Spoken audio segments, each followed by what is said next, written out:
Քո հրաշքն ամեն օր ուղերձների շարք՝ Աստվածավախությունը և քո փրկությունը։ Այս ուղերձով մենք ավարտում ենք Աստվածավախության օրհնությունները անվանումը կրող շարքը։ Հույս ունեմ, որ այս շարքը նույնպես կնպաստի քո կյանքում հոգևոր օրհնությունների առատությանը և հավատքի աճին, ինչպես նաև Քրիստոսի հավատարիմ աշակերտի կյանքով ապրելուն։ Այս շարքի վերջին ուղերձի մեջ խոսելու ենք աստվածավախության ու մարդու փրկության կարևորագույն հարցի միջև առկա կապի մասին։ Սիրելի՛ բարեկամ, փրկությունն ամենակարևոր հարցն է յուրաքանչյուր մարդու համար, սակայն քչերն են գիտակցում փրկության ծայրահեղ կարևորությունը։ Քանի դեռ մարդը չի հավատացել հավիտենական կորստի մասին Տեր Հիսուսի ուսուցումներին ու չի հասկացել մեղքի ահավորությունը և հավիտենական տանջանքի անհույս իրողությունը, նա անկարող է լինելու գիտակցելու փրկության մեծությունն ու նրա կարևորության բարձրագույն աստիճանը։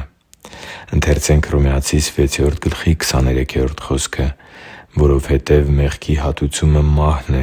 իսկ Աստծու շնորհը հավիտենական կյանքը մեր Տեր Հիսուս Քրիստոսի միջոցով» (Հռոմեացիս 6:23): Մարդու փրկությունը կախված է Տեր Հիսուսի ուսուցումների հանդեպ նրա ունեցած հավատքից։ Եթե մարդը հավատում է Քրիստոսին և Աստվածաշնչի մեջ Տիրոջ փոխանցած ճշմարտություններին, ուրեմն նրա կյանքում հավատքի շնորհիվ գործում է Տեր Հիսուսի ողորմությունը, ներումն ու արդարացումը։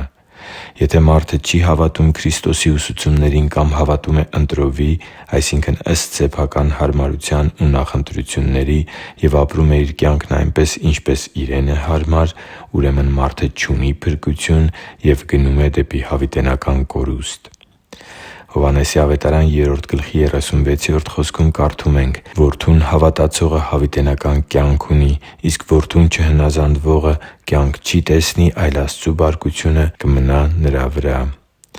Աստծու համար թանկ ու սիրելի՛ զավակ, աստվածավախությունը մարդու մեջ հղկում է ճիշտ և աստվածահաճո վերաբերմունք Տեր Հիսուսի ուսուցումների և Նրա ակնկալած կյանքի հանդեպ։ Աստվածավախությունը մեր մեջ զարգացնում է մեղքի հանդեպ ատելության և մինչև արյուն թափելու չափ պատերազմելու վերաբերմունք։ Աստվածավախությունը բխում է հավատքից և մարդու մեջ զարգացնում է Տեր Աստծու կամքի ու պատվիրանների հանդեպ հնազանդության վերաբերմունք, առանց որի ոչ ոք չի կարող ընդունել Տեր Հիսուսի խաչի զոհով մեզ համար վաստակած փրկությունը։ Ելից 20:20 կարդում ենք. «Մի՛ վախեցեք, որովհետև Աստված եկել է, որ փորձի ձեզ, այնպես որ Նրա երկյուղը ձեր առաջ լինի, որպեսզի չմեղանչեք» (Սաղմոս 121:20): Աստվածավախ մարդը հեռու է մնում մեղքից ու անիրավության կյանք ապրելուց։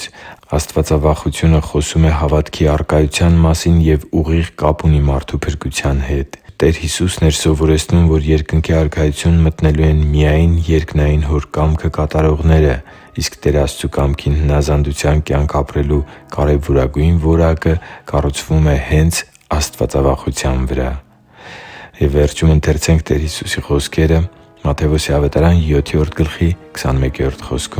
«Ոչ թե ամեն Ինձ «Տե՛ր, Տե՛ր» ասողն է Երկնքի Արքայություն մտնելու, այլ նա, ով կատարում է Իմ Հոր կամքը, որ երկնքում է» (Մատթեոս 7:21): Հիշի՛ր, որ դու Աստծո հրաշքն ես, և Աստված սիրում է քեզ։ Շնորհակալ եմ, որ դու կա՛ս։ Սիրով և աղոթքով, Արման Մանուկյան։